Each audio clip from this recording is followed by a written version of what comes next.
Thank you, Premier. You certainly covered a lot of ground in your address, from chickpeas, energy and water, drones, new frontiers, tourism, domestic violence, and ended on such a high note with the Commonwealth Games.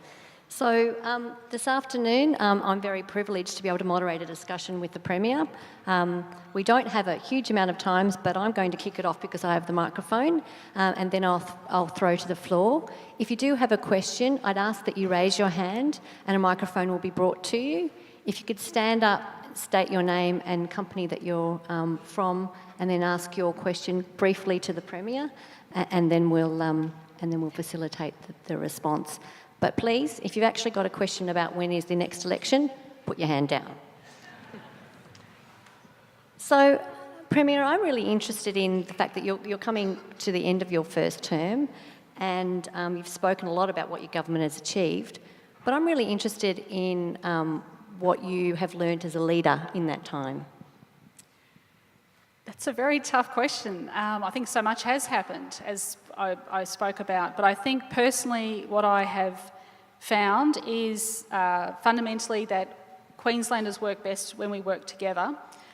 I think we saw that through when we had Tropical Cyclone Debbie and prior to that Marsha, where we were able to bring all the agencies together. And I think what I felt then was what was missing is that local knowledge on the ground, and for the first time ever we got the mayors involved. And I really believe that when you have the mayors involved, you have all the government agencies working together, it really inspires you as a leader, but fundamentally it's about delivering for the people of Queensland. And that was a very testing time, I must say, a lot of sleepless nights for myself and many of my Cabinet colleagues. But most importantly, it's about now rebuilding those communities and standing the test of time with people as they go through that journey. That's great. So you've spent a lot of time in regional Queensland, and clearly Queensland is Australia's most decentralised state, and there is that perennial tension between the southeast corner and the rest of Queensland. Is this sort of tension ever going to be resolved, and how do you think that we could do that?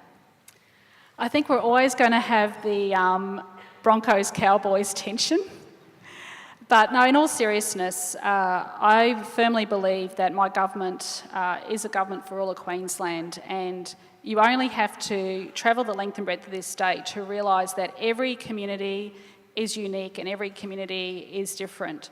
There is so much happening right across our state, but it's not until you actually sit down and talk to people that you really understand their specific issues. And I think I spoke earlier about meeting with one of the elders, Priscilla, under that mango tree at Kawanyama, and her issues were very unique to that community because they suffered that tragedy following a funeral at a wake, and there were more than 20 people injured, and there's a lot of emotional distress still in the community.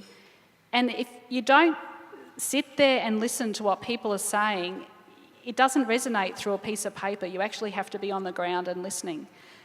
So I think you need to deliver for all of Queensland. I think you would have seen from my government that we spend a lot of time. We've had our governing from our regions as well. We've just recently come back from Wide Bay, and I keep getting letters from mayors wanting me to bring my cabinet out to their regions, and hopefully over the next 3 years we can actually plot the plan to do more of that. So I think you need to listen to the regions, you need to invest in the regions, but also too with the downturn in the resources communities that we have actually seen, we need to rebuild those, strengthen those communities. And with what happened with Queensland Nickel in Townsville, you know, we're finally seeing, you know, the employment rates there picking up in Townsville. But of course, there's always more that we can do. But it's making sure you're investing in people, investing in jobs, investing in infrastructure, and making sure you've got the job programs that people can actually aspire to get into. I'm just going to ask one more question before I throw it open to the floor. You did refer to some of the companies that are doing work with Asia, and certainly spoke about the inbound tourism and education demand that the Asian economy is having in Queensland. I think CEDA's research and even PwC's own research kind of shows that Australian businesses aren't quite fully engaged with Asia as they could be. What do you think that business could be doing to actually, move that dial? Yeah, that's a very good question, and I think that there is so much potential there that we just need to unlock it. With tourism, we held a Get Ready for Asia, which was essentially saying to the tourism industry, there's going to be this huge influx of tourists coming here. You now need to get ready. You need to make sure you've got people speaking the language. You need to make sure you're offering the experiences that they want. And I honestly believe that the same needs to happen with business. We've had a lot of trade missions overseas, but I think it's really important that we connect with the leaders, and with the investment and the business community in Queensland, I think we'll see great opportunities into the future as we continue to foster those trade relationships. We also recently released a trade and investment strategy focusing particularly on that. We've got another trade office. We're setting up more trade offices, and what I am hearing from companies is that Trade Investment Queensland is working very collaboratively with them.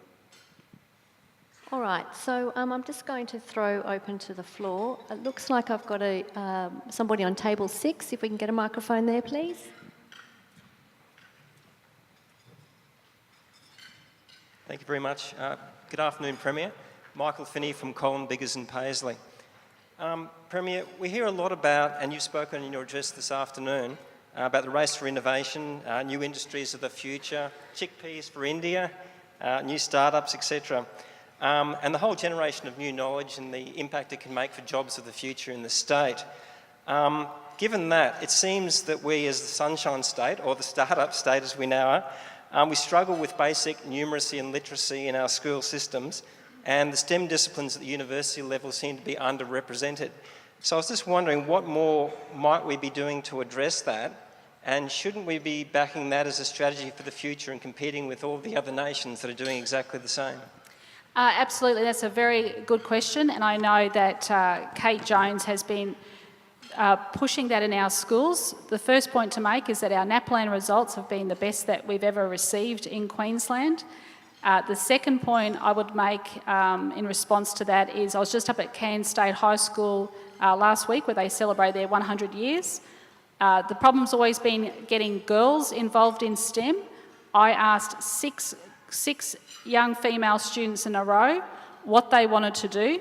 They wanted to be engineers, go into maths, go into science, and that's something I haven't seen for a long, long time. So we've got the interest in women going into STEM as well. I also think we have amazing universities here in our state, linked in with industries, promoting the opportunity to travel overseas, and part of our Advanced Queensland is what I want to encourage people to do is go overseas, learn those skills and come back. Because for too long, we've had people who've left the state, got a great job overseas and stayed there.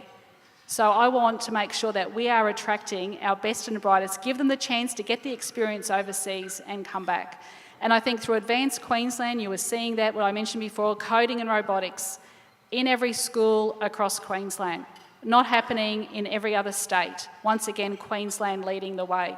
And if we're going to be leaders when it comes to these new frontiers I talked about today, we've got to be front and centre and get the children trained now for those jobs.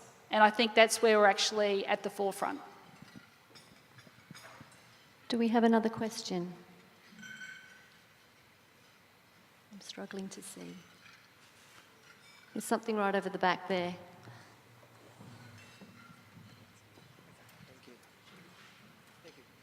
Thank you very much. Thank you, Premier. Jeremy Harris from Gil McKerrow, Small Business Accountants, and I'm here with St John's Anglican College of Forest Lake. Premier, I appreciated the technology and startup aspects of your address today. Could you see that Queensland could be the first state in Australia to really see self-driving vehicles as a regular thing? Sorry, as self-driving? Self-driving vehicles regularly on the roads. Allowed on our roads? Yes. Okay, good question. I'm all up for innovation. Well, I think, of course, we're open to have testing, and I think we can trial some of that new technology out in some of the western parts of our state before we transition into the busy highway. So let's take it one step at a time. But of course, we've got the innovation and we've got the technology. I just recently came back from the US, and they were trialling that technology on buses. So it is actually happening in other parts of the world, and it is something that we can all probably sit here and laugh about, but it is actually going to happen into the future. And when I mentioned before about the drone technology that's happening, we have airspaces out west where we can actually be trialling all of this new technology that cannot be happening in other parts of the world due to the population. So once again, another new industry that, that we need to keep following. But in answer to your question, we can start trials, and there is some work that is happening, but we just don't want to be able to have, I don't know if you saw what happened in South Australia where they trialled it. It didn't go down too well. They didn't have the technology at the right particular point. So we'd have to start it out west. Do we have another one?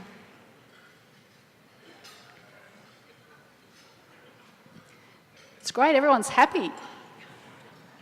I've got the microphone. I might actually have to... Oh, no, here we go. Table 6, please.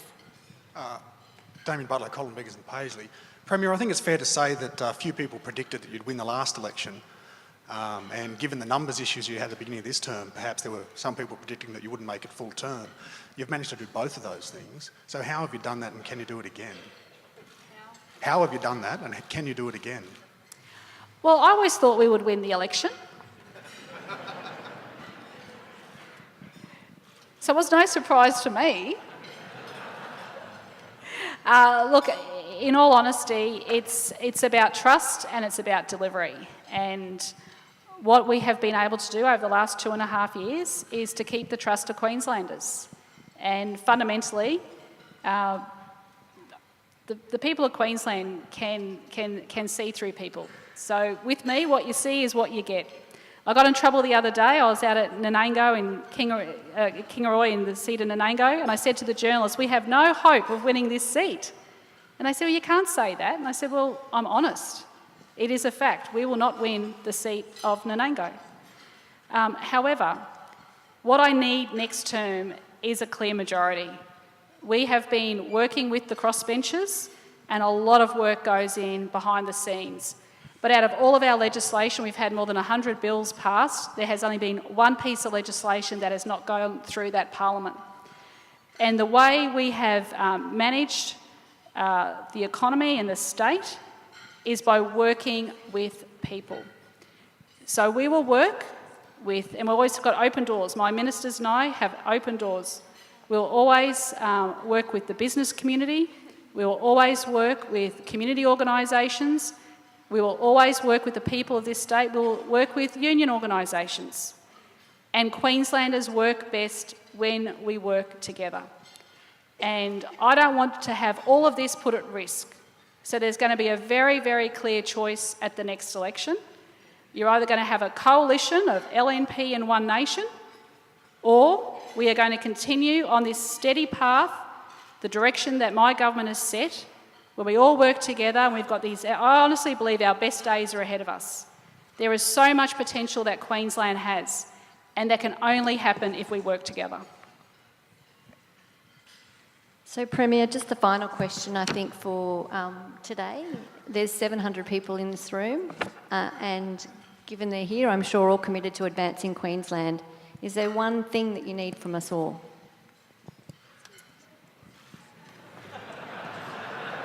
Other than to vote Labor. One thing. I think everyone in this room has ideas. And if there's one thing that I love, is people who have great innovation ideas for this state. So there's a lot of wealth of knowledge sitting around these tables here. And I would just press upon people, reach out to my government. If you've got an idea to create investment, to create opportunity in this state, I want to hear from you. So we will continue to have that open door policy, we will continue to listen, and we will continue to deliver. Yes, and at the next election, vote. Vote yes. Premier, thank you so much for your time today. I've really enjoyed your passion and your candour and for being very open with your responses to the questions from the floor. I wish you all the best for the year ahead, and it's going to be a big year. And so with that, I'm going to hand over to Jeff Connolly, who's the Chairman and CEO of Siemens, who will offer the vote of thanks. Thanks, Debbie.